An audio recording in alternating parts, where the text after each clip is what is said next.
कानपुर की वो ठिठुरती हुई जनवरी की रात थी, जब कोहरा इतना घना था कि हाथों को हाथ सुझाई नहीं दे रहा था। गली के मोड़ पर लगे पुराने बिजली के खंभे की पीली रोशनी धुंध में कहीं खोई सी लग रही थी। घर के भीतर भी वैसी ही सुस्ती और चुप्पी पसरी हुई थी, जैसी अक्सर पुराने मोहल्लों के बड़े मकानों में होती है। सुलेखा ने अपने ऊनी शॉल को कंधे पर और कस लिया ताकि सीने तक पहुंचती ठंड को रोका जा सके। कमरे की खिड़की के शीशों पर ओस की नन्ही नन्ही बूंदें जमा थी, जो अंदर की हल्की गर्माहट से धीरे धीरे पिघलकर नीचे की ओर रेंग रही थी। सुलेखा का मन भी उन बूंदों की तरह ही भारी और पिघला हुआ महसूस हो रहा था। उसके पति राघव बैंक के काम से पिछले 10 दिनों से शहर के बाहर थे और इस बड़े घर में सुलेखा खुद को बिल्कुल अकेला महसूस कर रही थी। शादी के 5 साल बीत चुके थे, पर इन दीवारों ने कभी उसे अपना नहीं समझा था। रसोई में दूध उबलने की धीमी आवाज आ रही थी और उसकी गंध पूरे बरामदे में फैल रही थी। सुलेखा ने चूल्हे की आंच कम की और खिड़की से बाहर झांका, जहां गली का कुत्ता किसी पुराने बोरे में दुबका बैठा हुआ था। तभी बाहर के भारी लोहे के दरवाजे के खुलने की चरचराहट सुनाई दी और सुलेखा का दिल एक पल के लिए तेजी से धड़क उठा। उसे पता था कि यह राघव नहीं हो सकते, क्योंकि उनका आना तो अगले हफ्ते तय हुआ था। सीढ़ियों पर भारी जूतों की चाप सुनाई दी। सुलेखा समझ गई कि उसका छोटा भाई सुमित कॉलेज की पढ़ाई खत्म करके वापस आ गया है। सुमित स्वभाव से बहुत चंचल और हमेशा खिलखिलाते रहने वाला लड़का था। दरवाजा खुला, सुमित अंदर दाखिल हुआ। उसके बालों पर कोहरे की छोटी छोटी बूंदें सितारे की तरह चमक रही थी। उसके गाले ठंडे की वजह से एकदम लाल पड़ गई थी और वह कांप रहा था। भाभी, क्या गजब की ठंड है, आज तो हाथ पैर जैसे पत्थर हो गए हैं, सुमित ने बैग मेज पर रखते हुए कहा। सुलेखा ने मुस्कुराते हुए उसके लिए गर्म दूध का गिलास निकाला और उसे थमा दिया। सुमित ने जैसे ही गिलास पकड़ा, उसकी उंगलियां सुलेखा के हाथों से छू गई, जो बर्फ जैसी ठंडी पड़ गई थी। वह ठिठक गया और सुलेखा की आंखों में देखते हुए बोला, भाभी, आप खुद इतनी ठंडी क्यों पड़ रही हैं? सुलेखा ने नजरें झुका ली और बहाना बनाया कि वह ठंडे पानी से बर्तन धो रही थी, इसीलिए हाथ जम गए हैं। पर सुमित जानता था कि घर की बड़ी बहू का दर्द उस ठंडे पानी से कहीं ज्यादा गहरा और पुराना है। पूरा परिवार सुलेखा को सिर्फ एक जिम्मेदार बहू की तरह देखता था, जिसे सुबह से शाम तक बस सेवा करनी थी। किसी ने कभी यह नहीं पूछा कि इस ठिठुरन भरे मौसम में उसके मन के भीतर कौन सी बर्फ जमी बैठी है।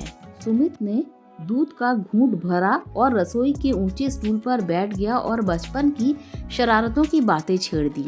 वह चाहता था कि सुलेखा के चेहरे पर हल्की सी मुस्कान लौट आए, जो राघव के जाने के बाद गायब थी।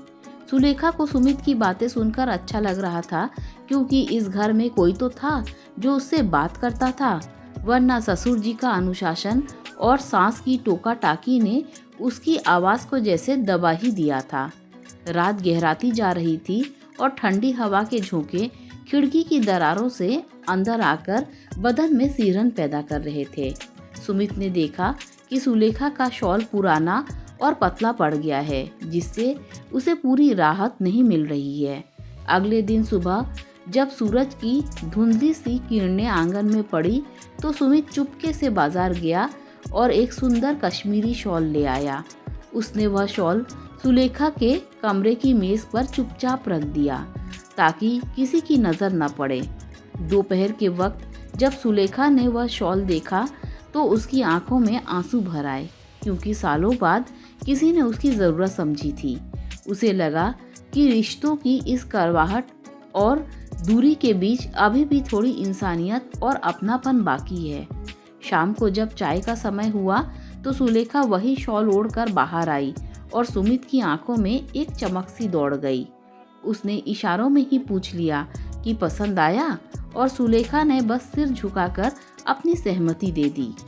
सांझ की चाय के साथ ससुर जी ने हमेशा की तरह अपनी धाक जमानी शुरू की और सुलेखा को कई हिदायतें दे डाली। सुलेखा चुपचाप सुनती रही और आज उसके मन में वो पहले वाली घुटन नहीं थी, क्योंकि कोई उसका साथ दे रहा था।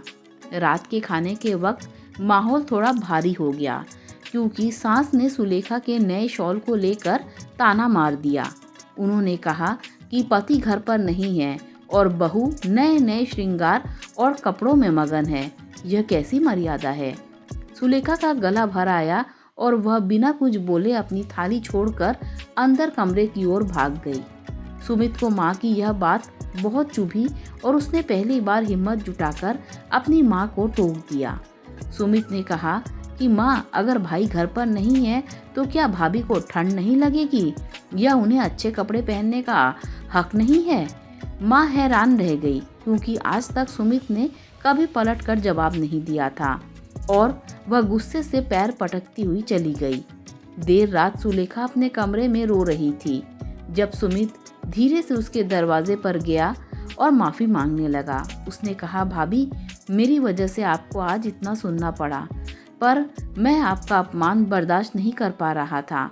सुलेखा ने उठकर सुमित के सिर पर हाथ रखा और कहा कि तुम छोटे हो, पर तुम्हारी समझ इस घर के बड़ों से कहीं ज्यादा है। उस रात उन दोनों के बीच एक ऐसा रिश्ता बन गया जो शब्दों का मोहताज नहीं था, बल्कि रूहानी था। कुछ दिनों बाद राघव वापस आए, पर उनके व्यवहार में वही पुरानी बेरुखी और बैंक के काम का तनाव भरा हुआ था। उन्होंने सुलेखा के लिए ना तो कोई तोहफा लाया और ना ही पल सुकून से बैठकर उसकी खैरियत पूछी। राघव को बस अपने खाने और अपनी फाइलों से मतलब था। सुलेखा उनके लिए बस घर की एक मशीन जैसी ही थी। सुलेखा को अब इस बात का दुख नहीं होता था, क्योंकि उसने खुद को इस सच्चाई के साथ जीना सिखा लिया था। सर्दियां अब ढलने की ओर थी और बसंत की हल्की सी खुशबू हवाओं में घुलने लगी थी, पर सुलेखा का मन अब शांत था। उसने जान लिया था कि रिश्तों में अधिकतर जताना ही सब कुछ नहीं होता, बल्कि किसी के दर्द को समझना ही असली प्रेम है। एक दोपहर जब सुमित वापस अपने हॉस्टल जा रहा था तो उसने सुलेखा के हाथ में एक छोटा सा डिब्बा थमाया। उसमें सुनहरे रंग की चूड़ियाँ थी और एक छोटी सी चिट्ठी जिस पर लिखा हुआ था, मुस्कुराते रहिएगा भाभी, आपकी यही खूबसूरती है। सुलेखा ने उस चूड़ी को अपनी कलाई में पहन लिया और खिड़की से जाते हुए सुमित को तब तक देखती रही जब तक वह ओझल न हो गया। उसे एहसास हुआ कि हर रिश्ता नाम का मोहताज नहीं होता, कुछ बिना नाम के भी जिंदगी महका देते हैं। कानपुर की वो गलियां आज भी वैसी ही हैं, पर सुलेखा के लिए अब वो घर कैद खाना नहीं, बल्कि एक यादों का झरोखा बन गया था। उसने उस शॉल और चूड़ी को अपनी सबसे कीमती अमानत की तरह सहेज कर रख लिया। वक्त गुजरता गया और सुलेखा ने घर की जिम्मेदारियों को बखूबी निभाया, पर उसके मन का एक कोना हमेशा उस सर्दी के लिए सुरक्षित था। वो सर्दी जिसने उसे रिश्तों के छल कपट के बीच अपनों का असली मतलब समझाया था। जिंदगी अक्सर हमें उन मोड़ पर ले जाती है जहां हमें सबसे कम उम्मीद होती है, और पर वही सबसे ज़्यादा सुकून मिलता है। सुलेखा अब अकेलेपन में भी मुस्कुरा लेती है, क्योंकि उसे पता था कि कोई कहीं तो है जो उसे समझता है। सीख, रिश्तों की गर्माहट शरीर को नहीं बल्कि आत्मा को सुकून देती है, और कभी कभी छोटे छोटे रिश्ते बड़े जख्मों को भर देते हैं। दोस्तों, अगर आपको कहानी अच्छी लगी हो तो लाइक, शेयर, सब्सक्राइब कीजिए। Thanks for watching this video.